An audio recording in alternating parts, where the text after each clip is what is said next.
Estás escuchando La Escuela del Aire. Bienvenidos y bienvenidas al programa La Escuela del Aire, un espacio promovido por el Ministerio de Educación en alianza con las direcciones y gerencias regionales de educación y las unidades de gestión educativa local. No todos los estudiantes del Perú tienen la misma realidad. Por ello, el Ministerio de Educación aprobó el modelo de servicio de educación intercultural bilingüe para atender a los estudiantes con calidad y pertinencia, de acuerdo a los escenarios socioculturales y lingüísticos. ¿Cuáles son y cómo se atiende a los estudiantes de cada escenario sociocultural y lingüístico? Para responder a estas preguntas, hoy tenemos como invitada a la Coordinadora General de la Dirección de Educación Intercultural Bilingüe, Rosana Bartra Arévalo, a quien damos la bienvenida. Señora Bartra, detállenos por favor cuáles son los escenarios socioculturales y lingüísticos identificados en la educación intercultural bilingüe. Muchas gracias por permitirme este espacio y poder conversar sobre lo que venimos trabajando e implementando en el marco del modelo de servicio IB. Bien, antes de responder a su pregunta, quiero resaltar que los pueblos originarios tienen derecho a aprender a partir de sus propios referentes culturales y lingüísticos. Por ello, para dar una mejor oferta del servicio educativo para la población originaria, se aprobó el modelo de servicio de educación intercultural bilingüe que responde a los 5 escenarios socioculturales y lingüísticos del país. Los 4 primeros están ubicados en el área rural y el quinto en el área urbana. Pero para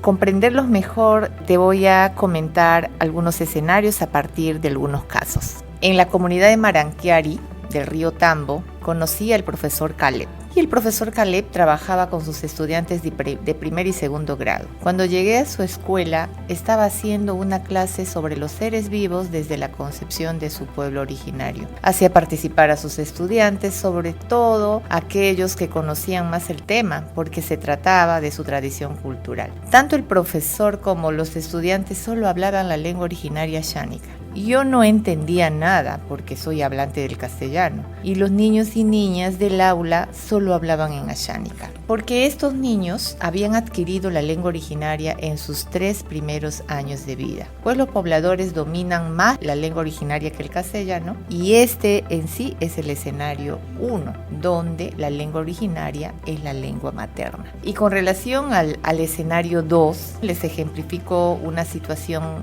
también encontrada, por ejemplo, con la profesora Juana Arco en una comunidad rural del pueblo quechua del Ande. A diferencia de esta experiencia que tuve en la comunidad de Maranquiari, aquí en esta comunidad quechua del Ande, la profesora estaba trabajando con sus niños y niñas de segundo grado, nociones matemáticas, resolución de problemas de cantidad. Y ellos todos hablaban en castellano. Yo entendía todo muy bien porque todo estaba en castellano. Pero en los grupos de trabajo, cuando tenían que trabajar con material concreto, los niños y niñas estaban hablando en quechua, interactuaban en quechua entre ellos. Yo me emocioné y decía, estos niños son bilingües porque entienden muy bien el castellano y también el quechua, entre ellos se comunicaban bien. Entonces miren, este es un escenario 2, a diferencia del 1, ¿no? Que la lengua materna es la originaria y este escenario 2 los niños son bilingües. Algunos son bilingües de cuna, algunos niños han aprendido, han adquirido en sus 3 primeros años. Y en el escenario 3, si hemos comprendido el escenario 1, donde los estudiantes tienen la lengua materna la originaria, el escenario 3 es a la inversa total. La lengua materna de los estudiantes es el castellano, pero pertenecen a un pueblo originario, solo que la lengua originaria ha sido desplazada por el castellano porque los padres ya no les hablan en su lengua originaria. En esos 3 primeros años de vida, en contacto con sus padres, con sus madres, los niños y niñas aprenden o adquieren el castellano como lengua materna. Por lo tanto, la lengua originaria viene a ser la segunda lengua. Los adultos interactúan solo entre ellos en la lengua originaria, pero con los menores mayormente lo hacen en castellano y solo algunas cosas quizás en su lengua. Por eso los niños comprenden quizá algo de la lengua originaria, pero al momento de hablar, hablan en castellano. Y el escenario 4 ya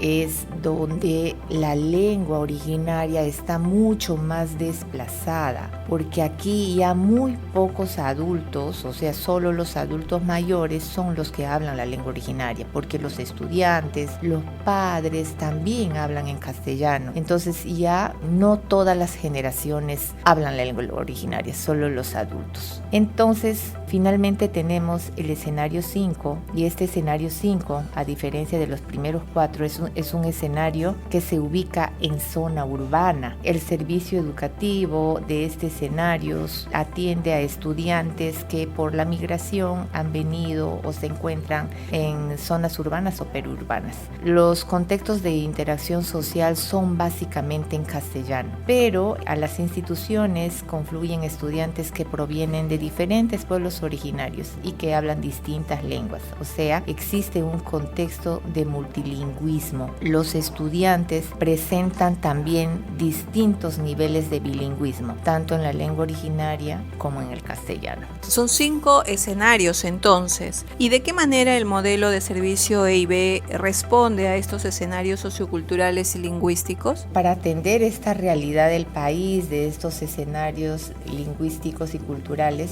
el modelo de servicio de educación intercultural bilingüe presenta una atención diversificada a través de 3 formas de atención pedagógica. La primera forma de atención es la educación intercultural bilingüe de fortalecimiento cultural y lingüística. Esta forma atiende a los estudiantes de los escenarios 1 y 2, donde los estudiantes tienen dominio de su lengua originaria y el castellano sería su segunda lengua. Y muy pocos en el escenario 2 pues tienen un dominio de bilingüismo de ambas lenguas. La segunda forma de atención es la de revitalización cultural y lingüística. Esta forma de atención es para los estudiantes que se encuentran en los escenarios 3 y 4, distinta a la demás, ¿no? La primera es de fortalecimiento porque la lengua originaria es la que más dominan los estudiantes, pero en el caso del de esta forma de revitalización, como su mismo nombre lo dice, revitaliza, ¿no? la lengua, porque ya está en un escenario 3 y 4 donde la lengua materna es el castellano, pero la lengua originaria es su lengua de herencia. Finalmente tenemos la tercera forma de atención, que es la EIB en contextos urbanos. Señora Bartra, ¿y cuál es la particularidad o diferencia, digamos, de este modelo de servicio EIB en relación a los otros modelos de servicio? Bueno, justamente es la atención diversificada por formas de atención y con una propuesta pedagógica que enfatiza 2 dimensiones. La primera dimensión que enfatiza esta propuesta pedagógica de EIB es el desarrollo de las competencias desde una perspectiva intercultural a través del diálogo de saberes, donde se incorporan los conocimientos y saberes de la tradición cultural de los estudiantes y de otras tradiciones, incluida la ciencia. Acá se enfatiza lo intercultural. Y la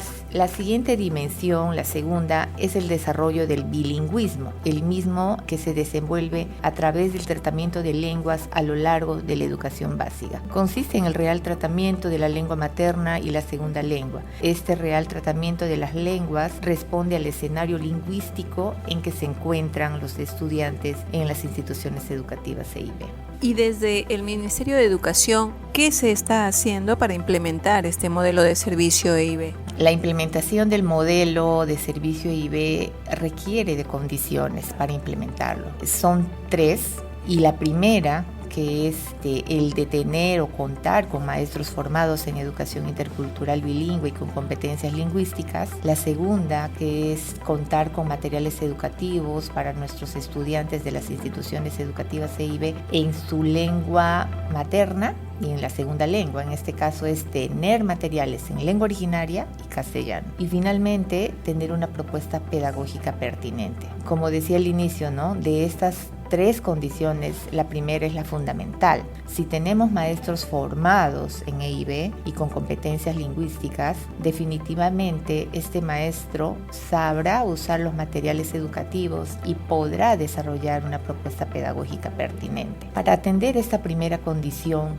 En articulación con las direcciones responsables de la formación docente, se ha diseñado un plan de desarrollo docente IB que enfatiza en la formación inicial docente, la formación en servicio y la trayectoria profesional. Desde nuestra dirección se cuenta con el registro de instituciones educativas CIB, que es la demanda que debemos atender. También tenemos el registro de docentes CIB y para ellos tenemos cursos virtuales en 16 lenguas originarias para que los docentes en servicio mejoren sus competencias lingüísticas. También se dota de herramientas pedagógicas que les ayuden en la mejora de su práctica docente. Y para los estudiantes venimos dotando de materiales educativos en lenguas originarias y castellano, así como material para las bibliotecas de aula en lenguas originarias. Bien, muchas gracias por su tiempo, señora Rosana Bartra, coordinadora general de la Dirección de Educación Intercultural Bilingüe. Esto fue todo en el programa de hoy de la Escuela del Aire. Volvemos a estudio.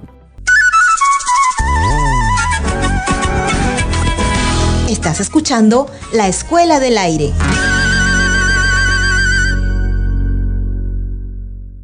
Ministerio de Educación. Compunche Perú. Gobierno del Perú.